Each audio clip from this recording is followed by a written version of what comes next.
Today, in our Sunday Spotlight, Eric Parker and Luann Rice have the Eric and Luann Book Club. Today, while I'm filling in, I'm calling the first meeting of the Susan and Martha Book Club to order. The Martha to whom I'm referring to is Martha Hall Kelly. You know her, the author of the best-selling book Lilac Girls. Her latest book just came out in paperback, and it's called Golden Doves. I am a huge fan of her work, and I'm happy she is joining us today on CT24. Hi there, nice to see you again. Great to see you too. This is so fun. What a wonderful thing you have done with your writing. And I had the opportunity to meet you at the Bellamy Faraday House in Bethlehem and learned so much about your writing. And one of the things that you didn't start out as a writer, you had some commercial experience, you were a stay-home mom. Tell our viewers about that. That's right. I lived in Fairfield, Connecticut at the time. Now I live in Litchfield.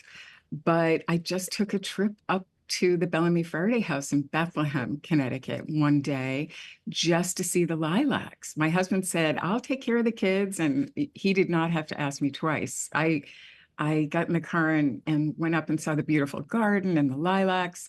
And then I took the tour of the house and found out the true story about Caroline Faraday, which that just floored me, that she brought all these women, Polish women from behind the Iron Curtain that had been experimented on during World War II. So that just got me so interested in her. When I met you earlier this year and learned about that and the story ran, and I think a lot of people really didn't know that, you know, the Bellamy Faraday House is right in our backyard. And Caroline Faraday brought how many women? Over 30 of them from Eastern Europe who had been disfigured by Nazis. And they could not walk, and they were called rabbits because they hopped on their feet. And she brought them to Connecticut and did some really wonderful things to help them live normal lives. She was an amazing woman. She got it all done pro bono, and she brought 5 of the women to her own house to stay over Christmas, but all 52 of the women stayed for a whole year at different houses around the country. Some went, depending on what their medical issues were, some went to a TB clinic in Denver, some went up to Boston to get their surgeries corrected. But they all met up in California and toured Hollywood, and then they came back by bus to New York and then went back to Poland. That's the thing that I find most fascinating and enjoyable about your books is that you could call them fictional, but they're more historical. They are based on true historic moments in our country, whether it's slavery, the Civil War. So you learn a lot. When I read your books, I feel like I've come away with a little better understanding of history.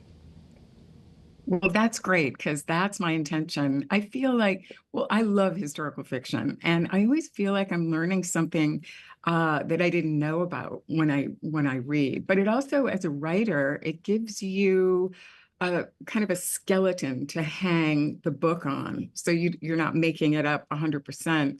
It was really helpful to have Caroline's true story. So I think I've met a lot of people who've read Lilac Girls. I read all 3 because as soon as I read one, and you also have something, what do you call it? A page turner, that when you start finishing a chapter, you almost want to take a little peek at the next chapter to see what's going on, right? Very compelling. I love those kind of books, yeah. I always write with those, or I try to. And I know it's a little bit of a, of a device, but I love a book where I go to bed at 2 o'clock in the morning because I'm up all night reading.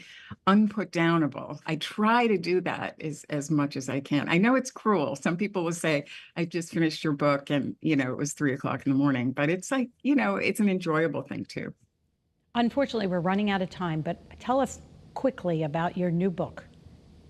Oh, it comes out May 26th. It's a summer book this time. That's the first for me. And it's called the Martha's Vineyard Beach and Book Club.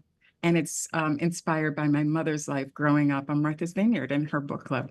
Thank you so much for joining us. I wish we had more time. Thank you, Martha Hall Kelly, Thank for you so joining us much on for having me. CT24. And of course, you can learn more about all of Martha's books, including Lilac Girls and The Golden Doves. Head to her website. It's marthahallkelly.com. And that is CT24 for this week. CBS Sunday Morning is next. Have a great rest of your weekend. Eric will meet you back here in Studio A next Sunday morning.